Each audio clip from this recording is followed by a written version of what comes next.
Hi, I'm Fiona G, or Lady Fiona, from Washington State, and I just wanted to introduce myself and a little bit about what my videos are all about.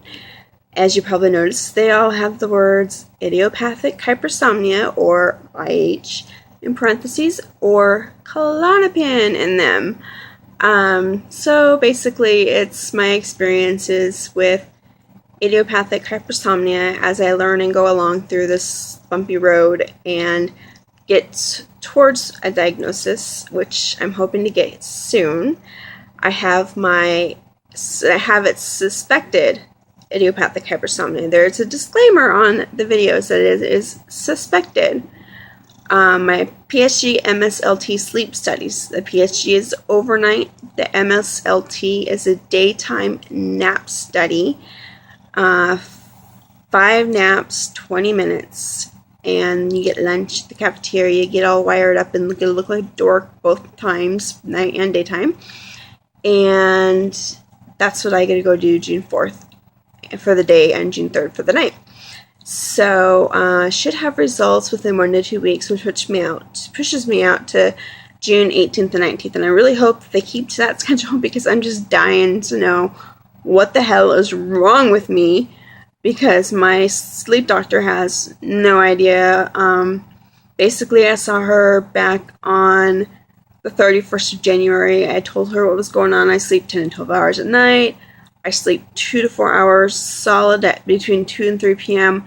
I cannot keep my eyes open, and after that nap, no matter what, I cannot open my eyes for like 2 hours. Like, I can't. I just lay there in bed like, yeah, it's miserable.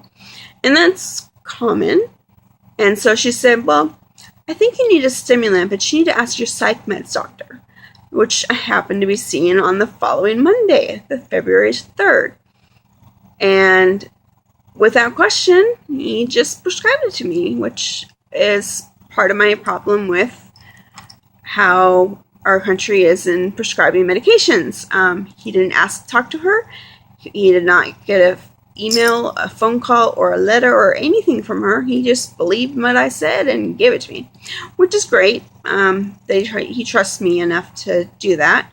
I respect him tremendously, and he respects me. We're working on this. But that had me to my next topic that I talk about a lot, which is the Klonopin. Again, these are information based on what I'm learning as I go along and what I am experiencing, hoping to educate others, and I learn from others too. Hopefully my videos will draw in people who can teach me or give me feedback and tell me what the hell is going on, or what certain things are, because I'm so like to some of this. Anyway, the second part of it is Klonopin. The 2 milligrams in the morning that I was taking, I was on a 4 milligram dose a day, 2 in the morning, 2 at night, and we had to cut me back 2 milligrams a day in the morning immediately, because you do not mix uppers and downers. Think of celebrities who have done that before, and think about what's happened to them. And it's not a pretty picture, and it's not a pretty ending, and I don't want that to be me. So when it comes to tapering off of the Klonopin, I am a unique case. I am different because of the hypersomnia. My doctor's plan did not work. What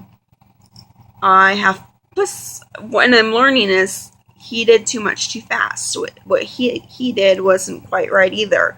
So I've come up with a better plan that is something that should work.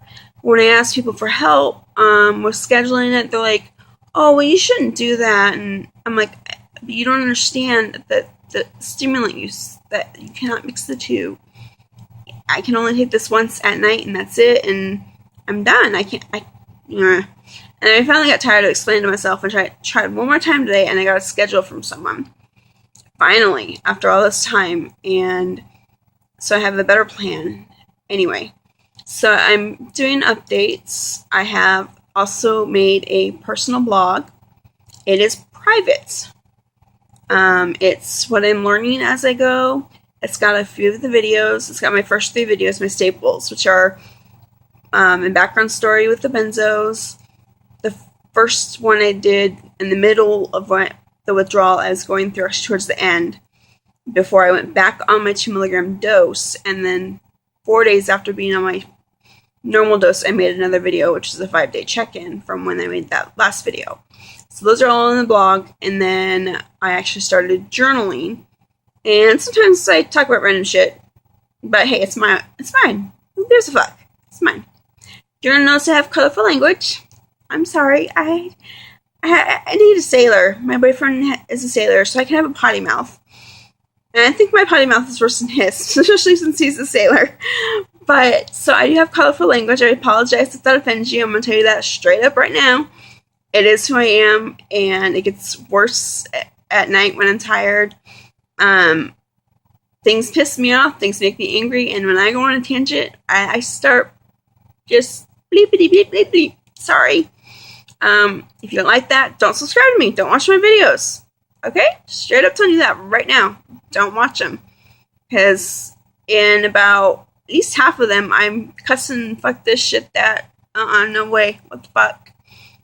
And about at least half of them. So, I'll tell you that straight up. If you don't like it, find another person to subscribe to, another person to watch and learn from. Because it ain't gonna be me. I tell it straight up, I tell it who it is. So, those are my 2 topics. The idiopathic hypersomnia. I'm hoping to give you all a video here around the 18th or 19th with that diagnosis. And the check-in points right now on the whatever I am, where I'm going with the tapering of the Klonopin. And the journal, if you want to be invited, comment on a video somewhere. Please comment, by the way, if you have questions, if you have answers to my questions, if you have questions about what the hell fuck I'm saying, or like, you said this and I don't know what the fuck you're talking about. Okay, great, ask me, because sometimes my comprehension and sometimes what I'm trying to say is kind of fucked up, and I apologize for that. I don't have the greatest comprehension as at times my I can't even think of the word I'm looking for. It starts with the C. But my brain just doesn't work like it's supposed to. It's slower, and this last withdrawal made it really bad, and I'm hoping it's not a long-term effect. It was just through the withdrawal, because it was really fucked up during that time. I didn't know whether it was day or night until I went back and looked at a video, and I was like, oh shit, I thought I made that at 1 to 3 in the morning. No, I made it at 4:33 in the fucking afternoon. What the shit? Yeah, I was all backwards. No, shit. So, yeah, I'm out of sorts in certain ways. I do have a mental disability. I'm trying to get SSI for it, as an SSDI. They're denying me. My lawyer and I are pushing through. We have something else to add to it. We're trying, hopefully he'll wait long enough to get the idiopathic hypersomnia on there, and we're going to get the positive result and all that. But, yeah, I'm slow. I'm sorry. So if you just got a question about what the fuck are you saying, ask. But do shoot me your email. I'm more than happy to welcome you to my blog so you can read it. You can leave comments on below. If you're going to be able to read it, you're going to be able to leave comments. I enjoy comments because it gives me reason to keep doing the videos. It gives me a reason to do the blog. I mean, the blog's mostly for me, but I want to know what I'm going through is normal. And I want to know that this happens to you, not just me. And that, I want to be validated, basically. So, anyway, here's from Washington. I'm out. Stay strong. Stay true to yourself. And stay safe. From Washington. See ya.